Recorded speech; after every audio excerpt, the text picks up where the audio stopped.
I knew something was wrong the moment the elevator doors opened. Not because anyone said anything, not because of some dramatic scene. It was quieter than that. A little too quiet. No one made eye contact. Heads dipped low over keyboards. Conversations cut short when I passed, and Mark's office door, always open, was shut. That silence said more than words ever could. I'd been with the company for 6 years. Joined when we were still renting shared workspace with flickering lights and duct-taped chairs. Back then, it was about building, solving problems, creating something from scratch with nothing but code and caffeine. And somewhere along the way, I became the guy they turned to when things broke, when deadlines loomed, when no one else knew what to do, until I wasn't. The invite came that morning. Quick sync, 15 minutes, Mark plus HR, no agenda, no context. I didn't need one. Mark sat across from me with that practiced corporate calm, and the HR rep barely met my eyes.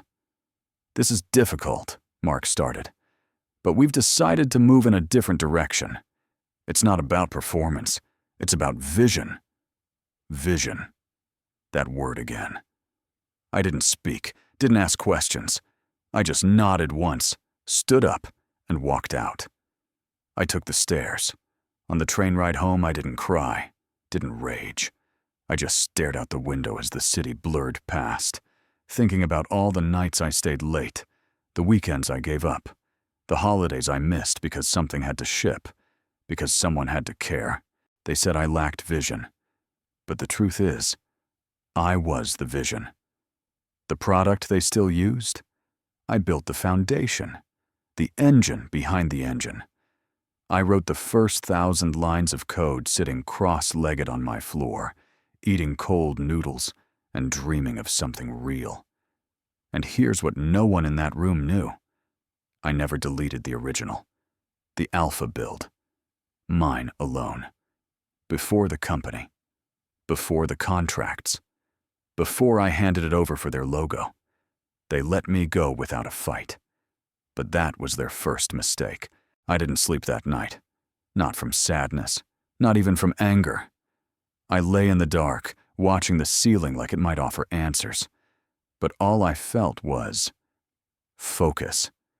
When something breaks in code, you don't scream at the screen. You debug. You isolate the issue. You fix it. That's what I was doing now.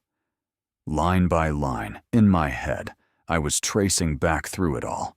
What I gave, what they took, and what I still had. The company owned the product name, the brand, the version they launched. But the core? The first iteration I built alone. That was mine.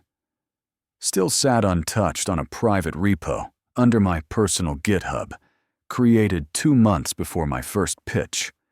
They never asked about it. Never thought I might still have it. Their mistake.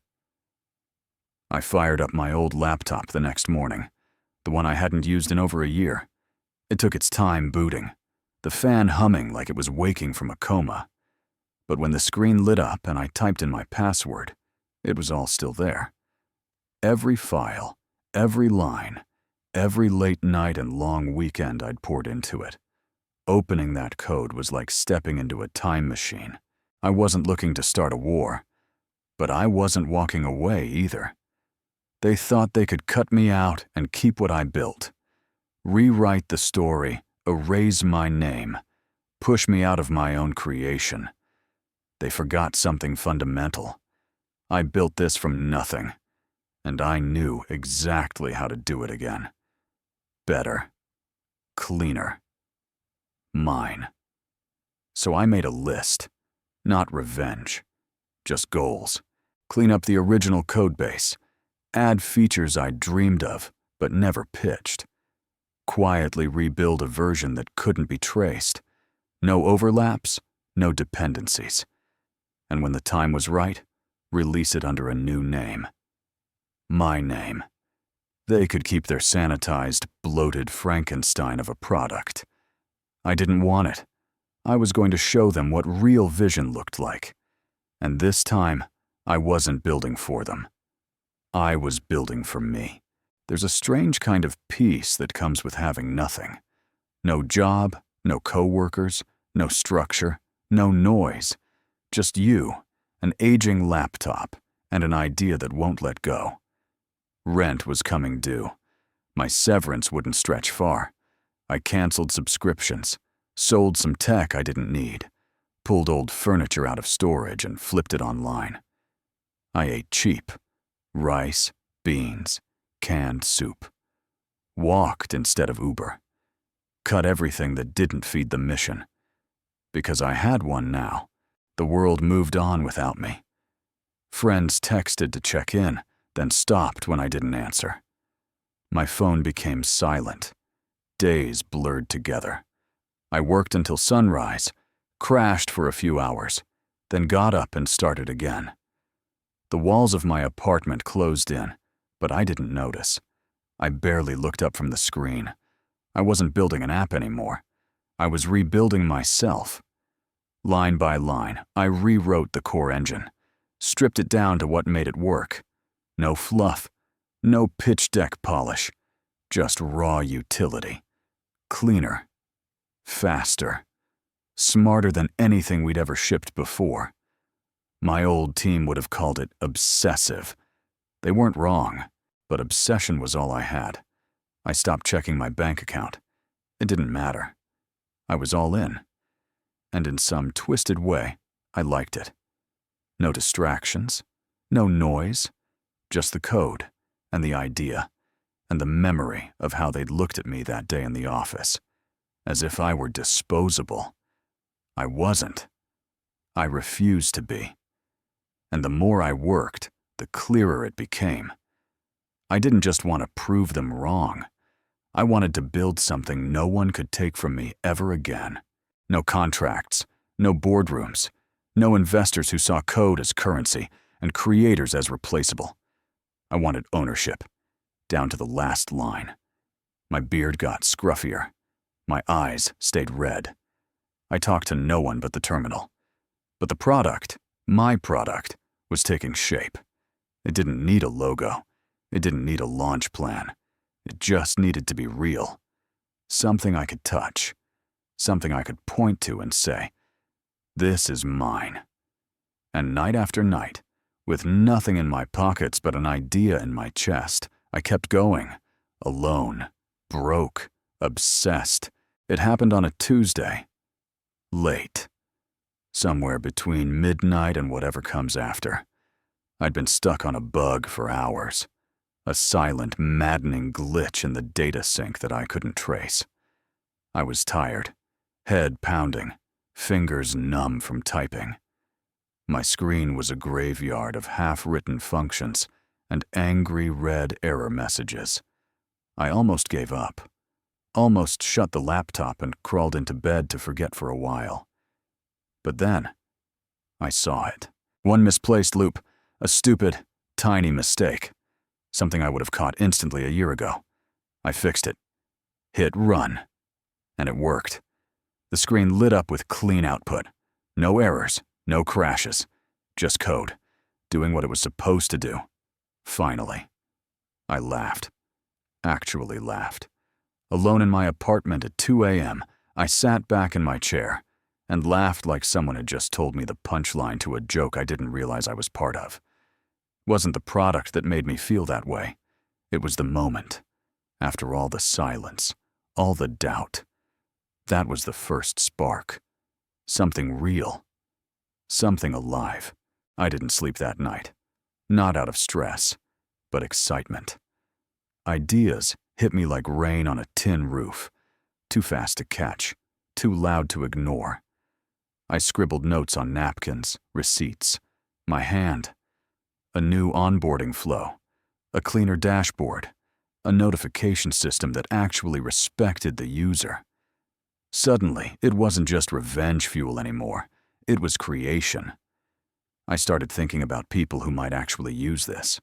Small teams, solo founders, freelancers, the kind of people the big guys overlook. I wasn't trying to disrupt the industry. I just wanted to give people like me a tool that worked without bloated nonsense or buzzwords. Something clean, something honest. That night, I pushed my first working build to the repo. Version 0.1. Bare bones. Ugly as hell. But functional.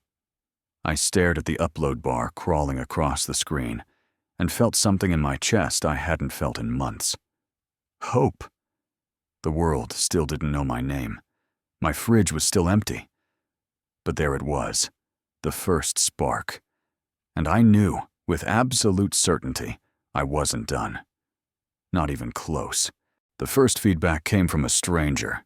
No introduction, no pleasantries. Just a line of text from someone named devdirect_87 on a random forum thread where I'd quietly shared the beta link.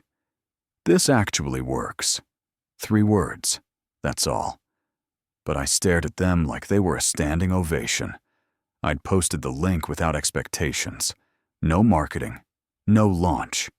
Just a tucked-away comment in a sub-forum most people ignored.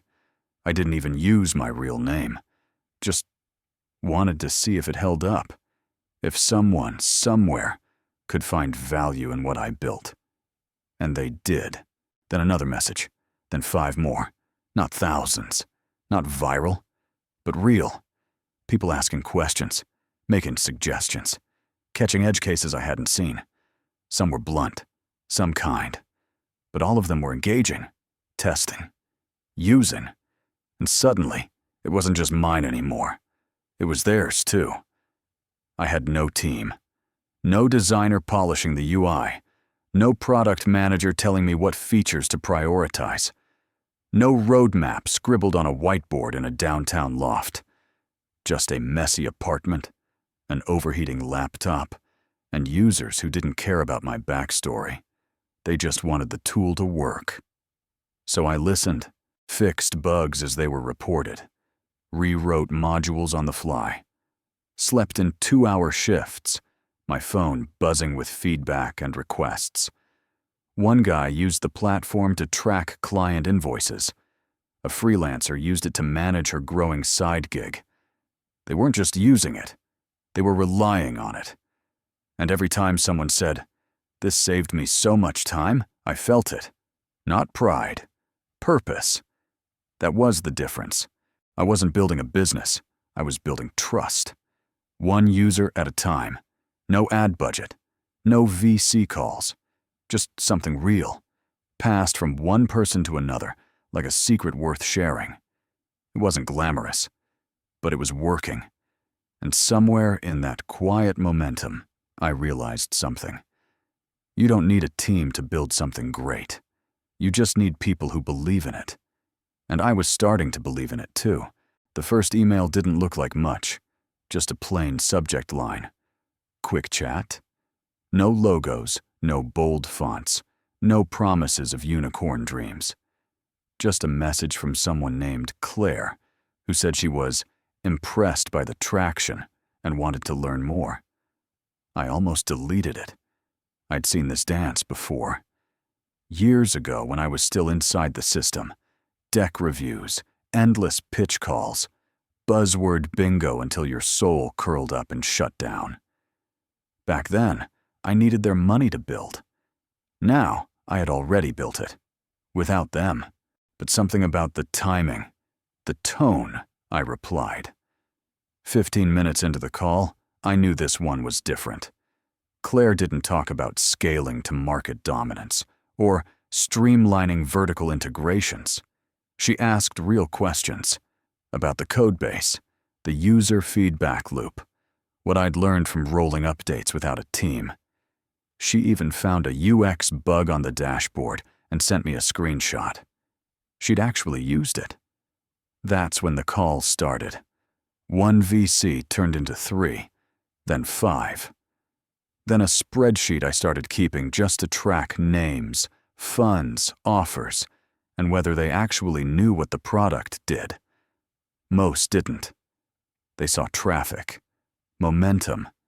They smelled profit. I saw risk. They said I could build faster with a team. They said I needed to move aggressively before a competitor caught on.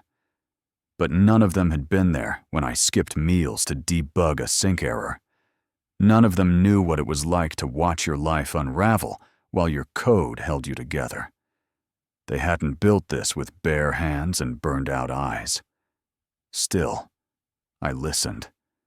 Because underneath the hype and the shiny terms, I knew something had shifted. This wasn't a secret anymore. What I'd built, quietly, stubbornly, obsessively, was real. People were talking. Screenshots were floating around Twitter. Threads started popping up, asking, "Who built this?" And somewhere in all of that noise, the door opened wider. VIs were knocking. But this time, I wasn't just the guy begging to be let in. I was the one deciding who got to stay out. It was a Tuesday. Again. Funny how everything life-changing seems to happen on Tuesdays. I was standing in line at a coffee shop, 3 people from the front, when my phone buzzed. I almost didn't check it. I was running on 3 hours of sleep, wearing the same hoodie for the 3rd day, thinking about how to fix a permissions bug before the next update rolled out.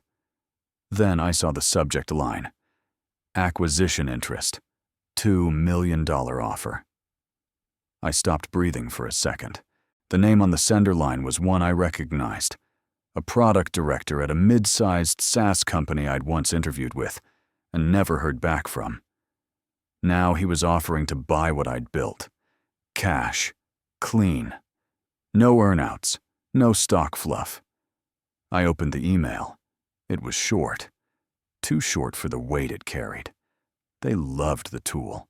Had been using it internally for weeks. Said it filled a gap in their stack better than anything they'd tried. They wanted to acquire it outright. And they were prepared to offer $2 million. $2 million. I didn't react. Not at first. Just stood there in line while someone asked me if I wanted oat milk or regular. I muttered regular and stepped aside, my brain somewhere else entirely.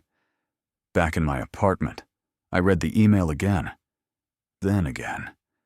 Then a 4th time. Slower. I thought about all the nights I'd spent coding until my fingers cramped. About eating ramen and hoping the lights would stay on. About being called a low-vision founder before they slammed the door behind me. I didn't smile. I didn't pump my fist. I just sat down. And I started thinking. This wasn't about the money. Not really. It was about something deeper. Someone wanted what I'd made, yes. But they also confirmed something I'd started to believe quietly. I'd done it. I'd actually built something worth stealing, worth buying, worth fighting for. I didn't respond right away. Not out of strategy. I just needed to feel the moment, to let it settle. Because this wasn't just a number. It was proof. They let me go.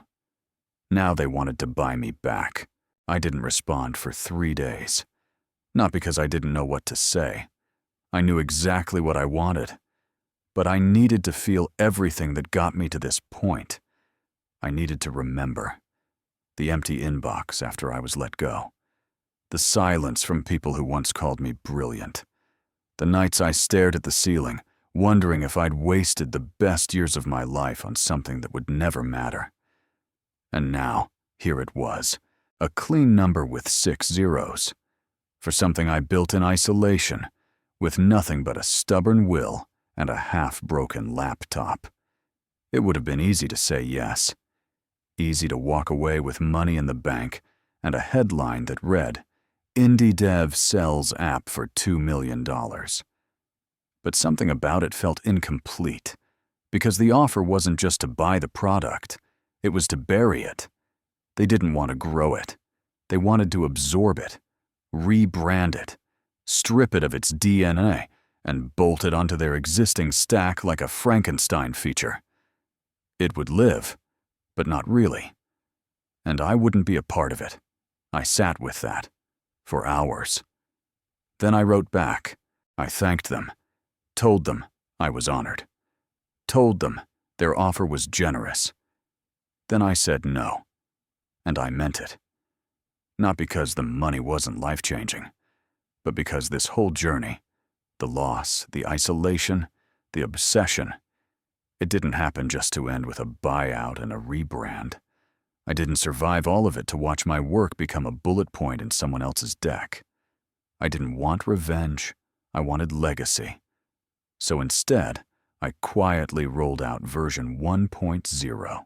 No flashy launch, no media push, just a post. One line. It's ready. And people came. Old users, new faces, even a few from my past. Co-workers who once doubted me, now asking if they could invest, help, join. I wasn't angry. I didn't feel superior. I just smiled, because I remembered who I was the day I walked out of that office. And now? Now they remembered too. Full circle. The email came at midnight. Subject line: Let's talk. Sender: Mark. Yeah, that Mark. The same Mark who sat across from me with HR 6 months ago and said I didn't have the vision to move the product forward. The same Mark who couldn't even look me in the eye when I handed over my badge. Now here he was, acting like we were old friends who had just drifted apart. He said they were pivoting, said they recognized the value of my original ideas, said they were building a new innovation team and wanted strong foundational voices at the table. I sat there in silence, rereading every word. It wasn't just that they'd seen my new version taking off. It was that they felt it.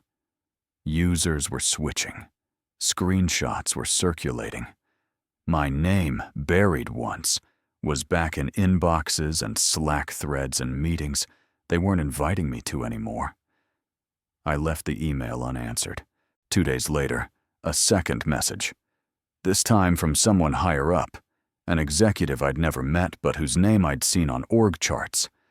They offered me a role, senior title, full autonomy, a generous package, including equity, and a seat at the table I'd once been pushed away from. They wanted me back, not just the product. Me. And for a second, I'll admit, I was tempted, not because I missed them, but because I wanted to see their faces. I wanted to walk into that office, take a slow look around, and let them know what they threw away. But I didn't need that. I already had what I came for. Freedom. Focus. My name. Back on my work. So I declined. Politely. Clearly. Without malice. Just truth. I said I appreciated the offer, but I was building something else now. Something I couldn't walk away from. And I meant it. They tried to rehire me because they finally saw the value. But I wasn't for sale. Not anymore. I used to think vision was something other people gave you. A boss, a mentor, a product lead with a slick deck and a room full of buzzwords. I thought vision came from above, something handed down, approved, polished. Turns out that's wrong. Vision starts in silence, in the late nights when no one's watching, in the quiet belief that something broken can be rebuilt. It lives in empty rooms, old laptops, half-written notes on paper napkins and coffee-stained notebooks. Vision isn't what you show people. It's what keeps you going when no one believes. It was never theirs to define. It was mine all along. I still remember the moment that hit me. I was sitting on the porch of my new place. Just a small house outside the city, tucked behind a line of trees, where the only noise was wind and birds and the hum of a screen door that never quite closes right. My dog, Bear, was curled up next to me. My laptop was open, feedback rolling in, users helping each other, not customers, believers. And I realized I didn't need an exit anymore. This was the destination. The product kept growing. Not overnight. Not in some viral explosion. Just steady. Earned. real. People shared it because it worked, because it didn't lie, because it was built with something most tech forgot how to value. Care, that was the secret. That was always the difference. I didn't build for investors. I didn't build for buzz. I built for people like me. People who've been told they're not enough. People who've been pushed out, underestimated, replaced. And now I was hearing from them. A developer in Berlin, a founder in Austin, a teacher in Manila using it to track her remote students' progress. The scale didn't matter. The stories did. And that $2 million offer? It wasn't the win. This was. Not the money. Not the headlines. The moment you realize you were right to keep going when everyone else told you to stop. That's vision. And it was mine all along.